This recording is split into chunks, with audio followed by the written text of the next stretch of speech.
We are finally here, my 10th anime. 10 of these reviews done. It is time for the 10th one of my favorites, the Quintessential Quintuplets. The Quintuplets is a series that I hold near and dear to my heart. It is one of my favorites, one of them that I have the most merch from, one of them that I have a ton of characters from it that I love that we'll get into. Overall, just a great series. But today, we're going to deep dive into some of those characters and some of the storylines and kind of give you a brief overview of my thoughts on the series.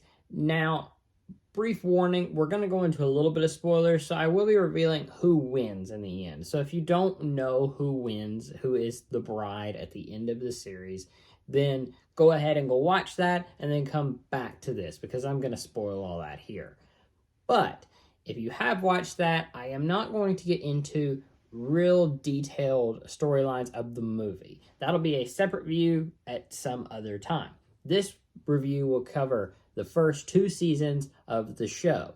So the Quintessential Quintuplets follows Futaro, who after encountering one of the Nakano sisters, ends up taking on her tutoring job, but he finds out that it's not just one girl he's having to tutor, it's 5. And it turns out it's that girl that he met earlier, as well as her 4 sisters, who are all quintuplets.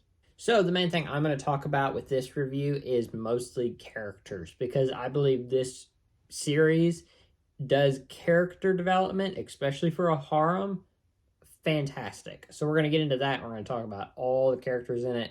I'm going to give a little bit of plot at the end, but mostly this is all just going to be about characters. So first up, let's talk about the oldest sister, Ichika. Ichika is an aspiring actress at the beginning of the series, and as the series progresses, we see that she continues to go down that path, and out of all the sisters, she feels the most independent. Like, she will definitely be the one to move out first, to do her own thing first, and we even see that in the show some.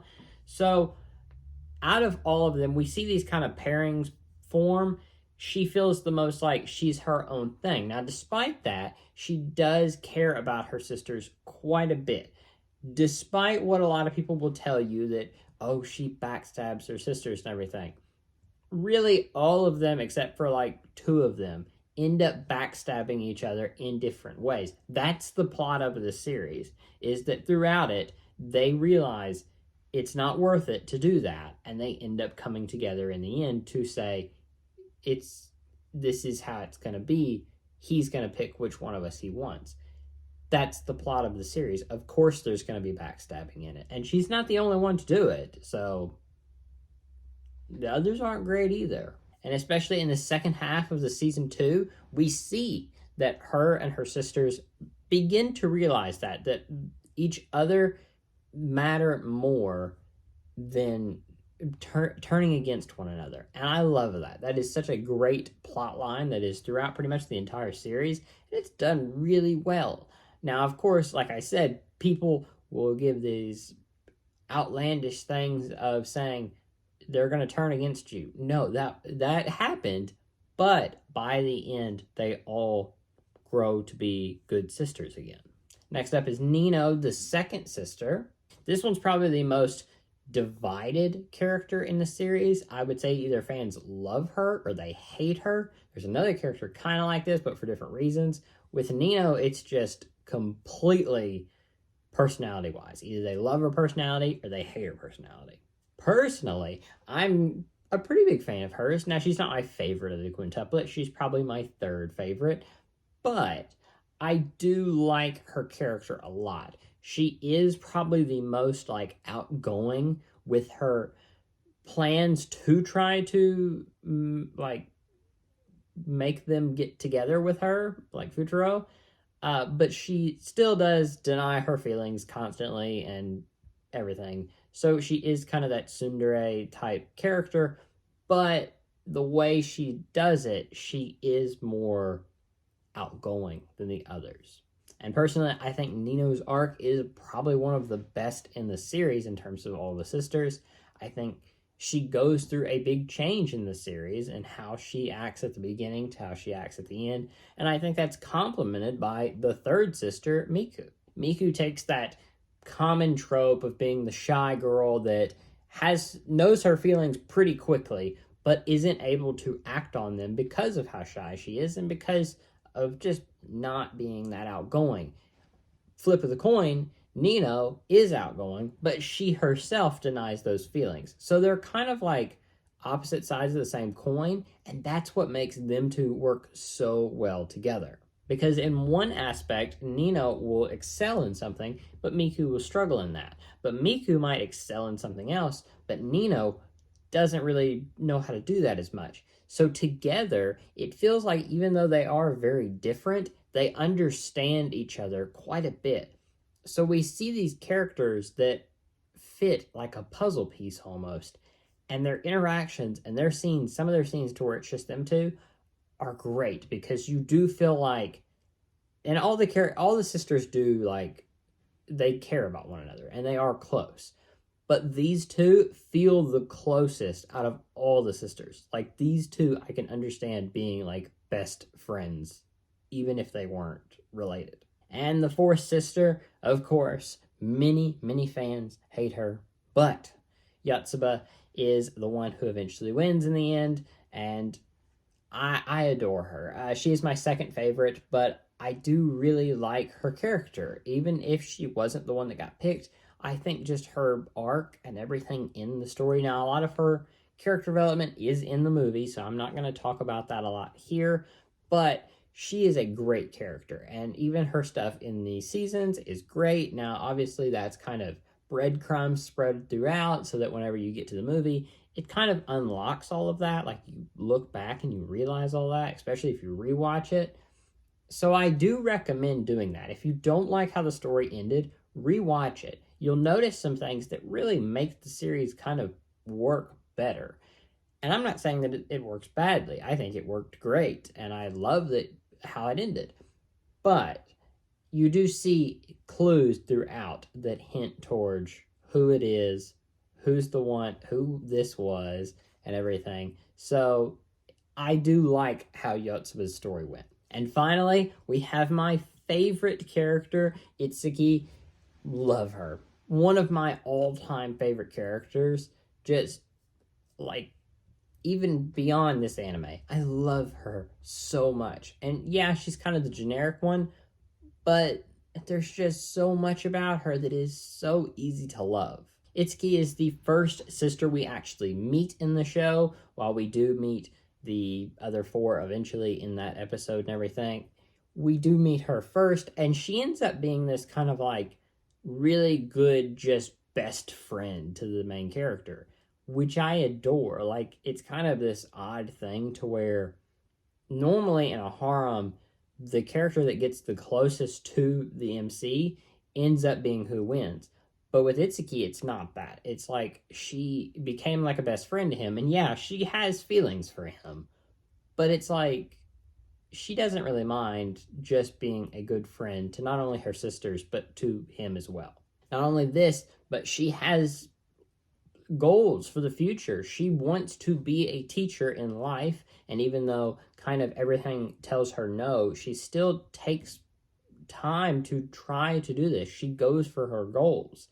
And she never really gets as far into the like fighting over him rabbit hole that the other four do. So I kind of like that, to where she is almost like, even though she's the youngest sister, so she should be the most childish, she never is. She feels, other than Ichika, which is the most grown up in like a professional sense, she's the most grown up in this more like behavioral societal type way, if that makes sense. But that's one of the major reasons this is one of my favorite anime of all time and one of the best harems of all time, because there's so many harems that will not only just waste time by introducing us to all these girls, but only spend time with one of them, and you can pretty easily pick who's going to win this harem by the end of like the first episode, or at least the first season.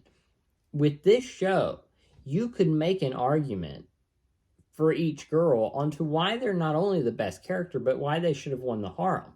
And that's why there's still discussions going on to this day about why this girl should have won, why this girl should have won. It's constantly. And that is what made it such an iconic series and so good, is that they nailed the character development.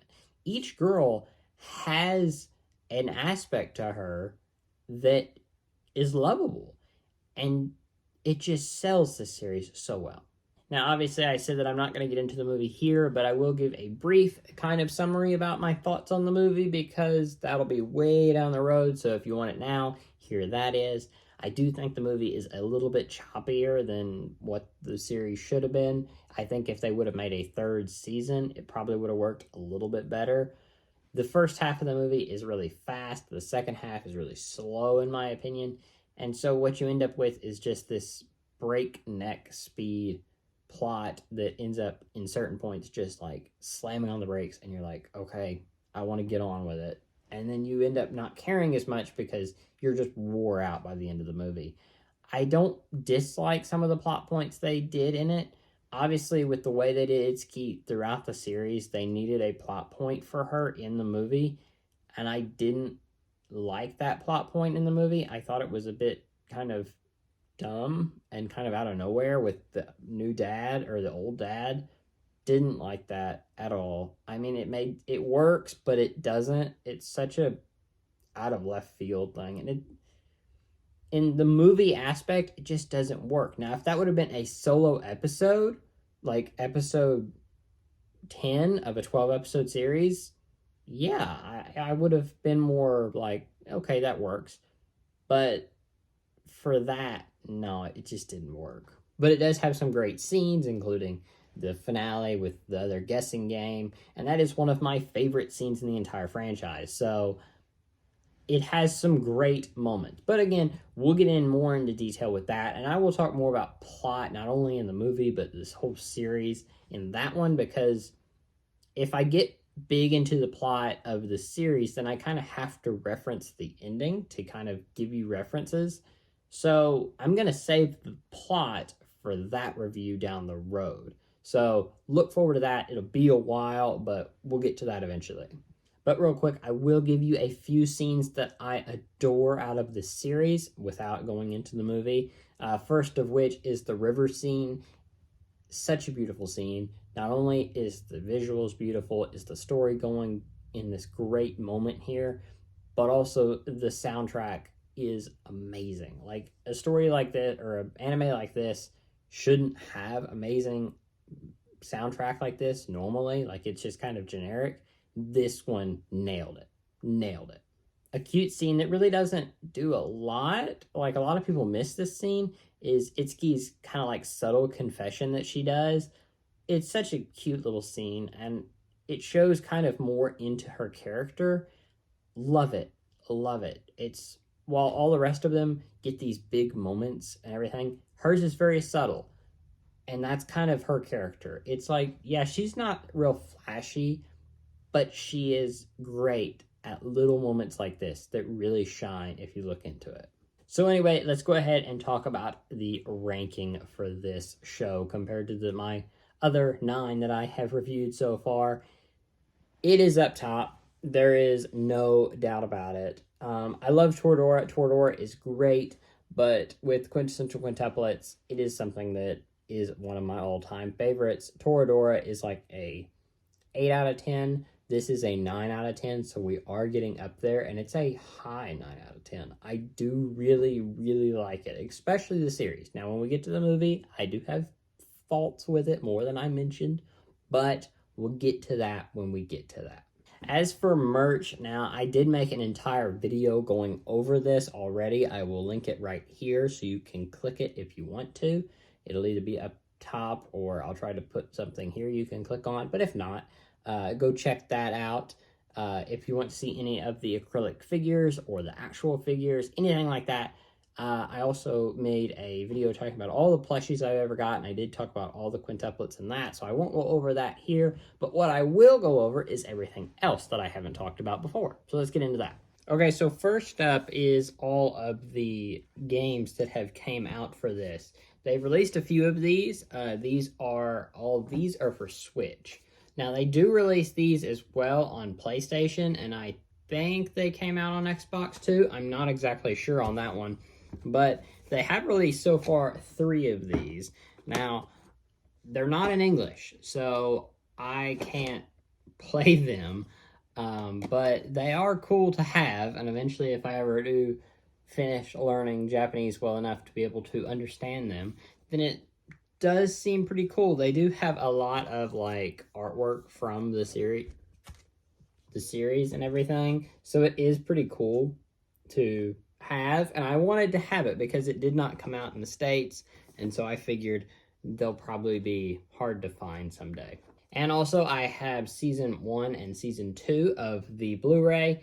This one actually came with a Funimation digital copy, RIP Funimation. But I'm very happy to have both of these. An interesting detail with these actually is that on season 1 you get Itsuki and Miku on the edges there, and then you get Nino and Ichika on that one, and then on the movie Blu-ray, which I don't have yet, you get the bride and the main character on it. So you pretty much get all the Quints, but one of them is the bride, but we know who the bride is. And then I have the complete manga set. This one, I do like how the artwork for this went. Like all 5 of them are on one. Then you have Ichika, Nino, Miku, Yotsuba, Ichika. No, not Ichika. Itsuki. There we go. Huh. But then you have them all in their bride outfits as well. I really like these. I especially like this one. I think her bride outfit is just adorable. Even though that's not the one that like is official, it's really cute. And then the final 3 having him on one, and then the bride, and then finally back to having all of them on one. So I really like that. I do have she won't say there. I do have the entire set here, so it is a good set. It is 14 volumes, and as well as that, I also have volume 13 in the Japanese copy. Now, what makes this special is that while, like, these are in black and white, this one is in color. I would like to complete this set. I like to have them all in color, even though they're in the Japanese edition, because, like, everything is in Japanese. But I would like to have the entire set in color, as well as the English version as well. So I could read it in English, but see all the pictures in color, at least how they originally were drawn. So that would be really cool. So that'll about do it for this anime review. We have made it to episode 10 of these anime reviews. Thank you so much if you have watched any of them, even one of them, or if you've watched all 10. I thank you so, so much. These are some of my favorite videos to make, even though that some of them that I've done so far, I'm not super, like, vocal on my opinion on it. I don't really care about some of them as much as I do others. This one I cared quite a bit about, and I didn't have a ton to talk about, but I did have quite a bit to talk about, more than some of the others. But there are some coming up that got a lot to say. So stay tuned for them. They will be very, very fun. And a lot of them we're going to go into the plot a lot. I just couldn't go into the plot a lot with this one because I wanted to save that for the movie, because otherwise the movie review would be very, very short. So bear with me on that one. But don't forget to like and subscribe if you did enjoy. Next up in the review series, we are going to my 11th anime, which was another great one that I cannot wait to tell you about, and that is Comic Girls. So stay tuned for that. That'll be up in a few weeks, or a few days to a week or so. So stay tuned for that. And until then, I will see you guys later. Bye.